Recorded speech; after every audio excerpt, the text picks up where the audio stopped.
Fala pessoal, tranquilo? Estamos aqui hoje para bater um papo sobre identidade. Dessa vez a gente vai começar a nossa conversa a partir de uma passagem do livro A Ética da Autenticidade, do Charles Taylor, que ainda não tem um vídeo dedicado a ele no canal, por relapso meu, mas que já nos ajudou em outras oportunidades, se quiser conferir o cardzinho aqui em cima, e dessa vez vai servir novamente como um apêndice para a gente introduzir a nossa temática.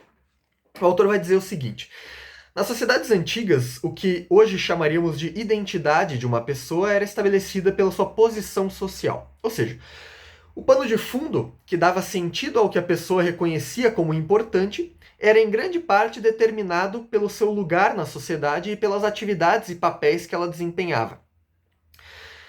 Do mesmo modo, acompanhado e embutido a essa identidade vinha um reconhecimento social por parte dos demais, ainda que, eventualmente, as regras pré-estabelecidas nessa sociedade, o conjunto de valores que definia quem era quem e qual papel que cada um deveria desempenhar fossem injustos, aos olhos de hoje, evidentemente, eles garantiam o reconhecimento social e a identidade social dentro daquele conglomerado em alguma medida orgânico, né, em que cada um desempenhava a sua função.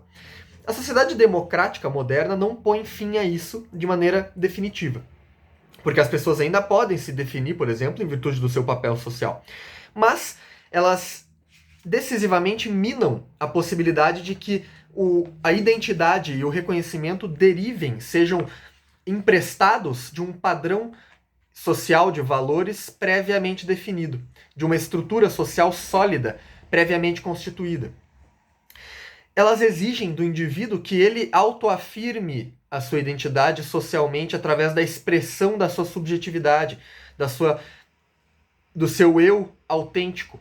E a partir disso não criam a necessidade de reconhecimento, mas as condições para que esse reconhecimento fracasse, uma vez que o indivíduo, com essa responsabilidade nova que ele tem de autoafirmar-se diante de um tecido social com uma pluralidade valorativa que impede ele de saber ao certo que tipo de valor moral, de juízo que ele deve seguir, faz com que ele possa fracassar na tentativa de autoafirmar-se socialmente e não ser, portanto, acolhido, aceito ou reconhecido. Essa é a temática, o pano de fundo geral da obra que a gente vai comentar hoje aqui, que é Modernidade, Pluralismo e Crise de Sentido, do Peter Berger e do Thomas Luckmann. Esses dois autores trazem nessa obra aqui uma reflexão bem bacana, muito mais diagnóstica do que prognóstica, do que contribui para que as sociedades contemporâneas, desde a Revolução Francesa, né, desde a modernidade, passem por crises de sentido subjetivas e intersubjetivas e vivam num estado latente de crise generalizada de sentido. A gente vai entender por que isso tudo. Agora a questão é a seguinte, vamos começar falando desse livro, né? O que é o sentido, de acordo com esses autores, né? Uma das palavras que compõem o título da obra. O sentido seria a percepção de relações entre experiências, ou seja, a percepção de que entre determinadas vivências, experiências subjetivas, existem relações de melhor ou pior, bom ou ruim, mais longo ou mais curto, e qualquer tipo de relação que você possa estabelecer entre duas experiências observáveis. Essas relações podem formar sentidos subjetivos ou objetivos. Os sentidos subjetivos são percebidos por um indivíduo em particular, né? Ou algum pequeno grupo de indivíduos. Os sentidos objetivos, que são mais complexos, são aqueles que são objetivados em instituições sociais. Eles são impressos em estruturas sociais que passam a vincular as expectativas intersubjetivas dos indivíduos, ou seja, eles passam a constituir parâmetros valorativos minimamente estáveis a partir dos quais os indivíduos se relacionam mutuamente e em virtude dos quais eles esperam certos comportamentos e certas práticas dos demais reciprocamente.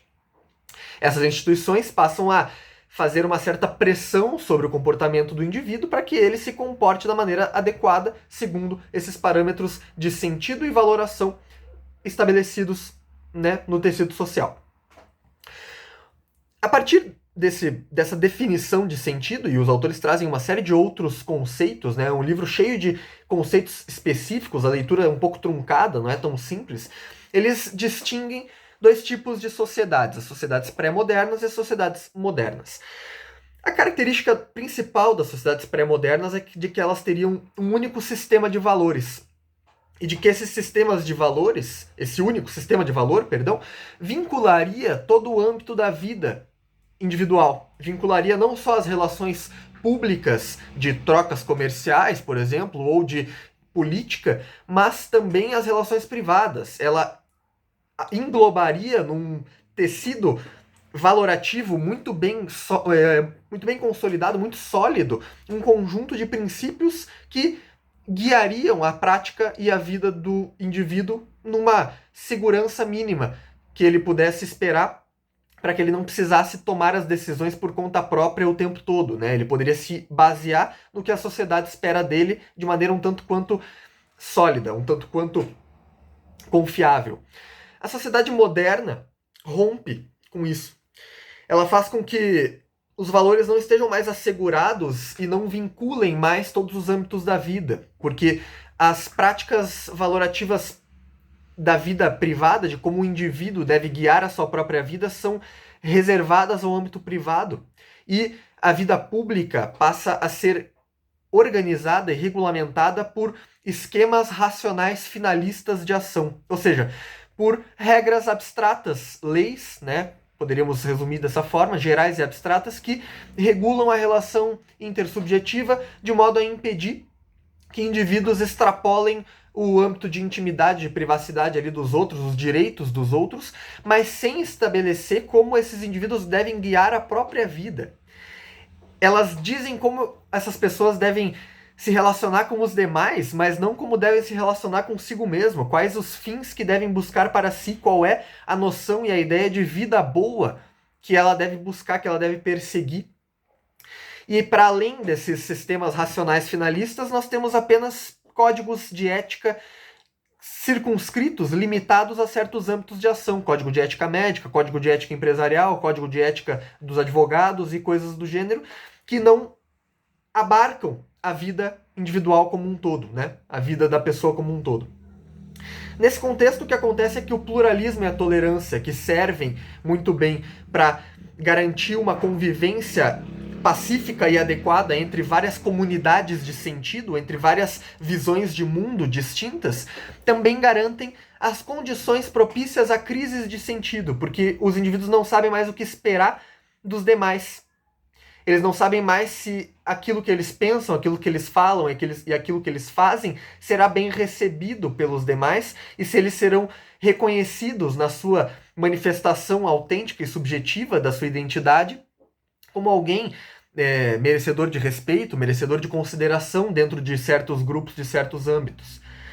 Portanto, o pluralismo vai enfraquecer aquela autoevidência quase automatizante que as instituições garantiam, né? Quando há um conjunto de sentido e de valores objetivados socialmente, as pessoas acabam internalizando esses valores presentes nas instituições como repositórios de sentido e guiam o seu comportamento quase de forma instintiva e automatizada com base nessas expectativas e nesses valores sólidos, objetivados. Quando você tem uma oferta de mundivisões, de visões de mundo num mercado de valores, por assim dizer, muito grande, as pessoas passam a ter que refletir sobre qual decisão elas querem tomar. Elas passam a ter que refletir sobre quais valores elas vão seguir. E a partir disso, aquela autoevidência, aquela confiança quase refletida nas instituições é enfraquecida.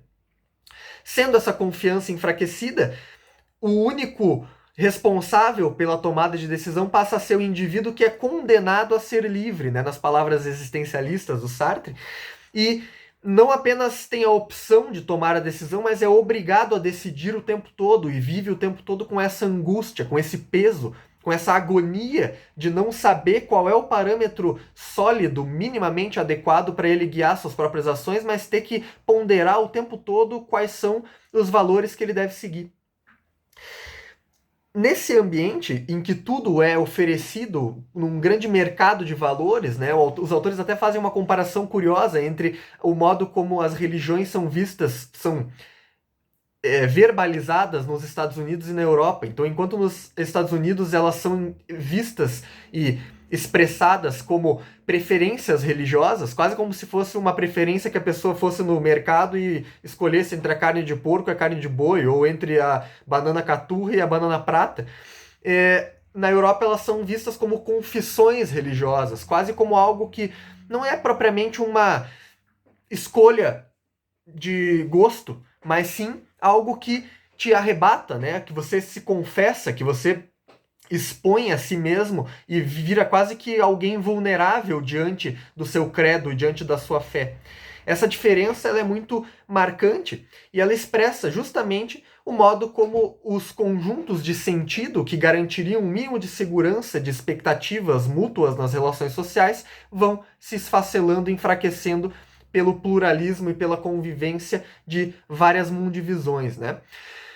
Ao invés de tentarmos recorrer a soluções reacionárias que queiram retornar ao modo como as sociedades antigas viviam, o que os autores acham que é inviável e indesejável, ou de cair de vez de cabeça nesse pluralismo e abraçar um relativismo valorativo em que vale tudo indiferenciadamente, o que os autores propõem e o que eles afirmam como a razão pela qual essa crise subjetiva e intersubjetiva de sentido ainda não descambou para uma crise generalizada, mas mantém-se em um estado latente de crise de sentido, é a presença das instituições intermediárias, ou seja, as instituições que garantem a existência de pequenas comunidades de sentido numa sociedade civil pluralista e permitem que desse conjunto de valores minimamente sólidos participem indivíduos e grandes instituições num sistema que venha de baixo para cima e de cima para baixo, né, nos dois sentidos, para conformar um padrão de valores que possa ser seguido, que possa ser observado como um parâmetro para a ação individual dentro do tecido social. Portanto, um intermédio entre indivíduo e grandes instituições como o Estado, né, para que nós evitemos, por exemplo, tentativas de totalitarismos que busquem identificar o interesse do Estado com o interesse do indivíduo. Essas instituições intermediárias que seriam a solução, talvez, para esse problema que as sociedades modernas vivem e que já foi denunciado por diversos autores, né? Os autores, que nem eu falei, não propõem um prognóstico muito bem desenvolvido. Dizem que é preciso que continuemos estudando e pesquisando quais são e como podemos formar essas instituições intermediárias que garantiriam um mínimo de coesão social, moral, valorativa, para que as pessoas vivam a sua vida em sociedade segundo parâmetros de uma vida boa que não dependam apenas de relações instrumentais que elas firmam nesse universo legalista, racional finalista, que não serve para instituir sistemas de valores supraordenados, mas apenas para garantir a convivência entre vários sistemas, e não dizem, portanto, como é que o indivíduo deve guiar a própria vida.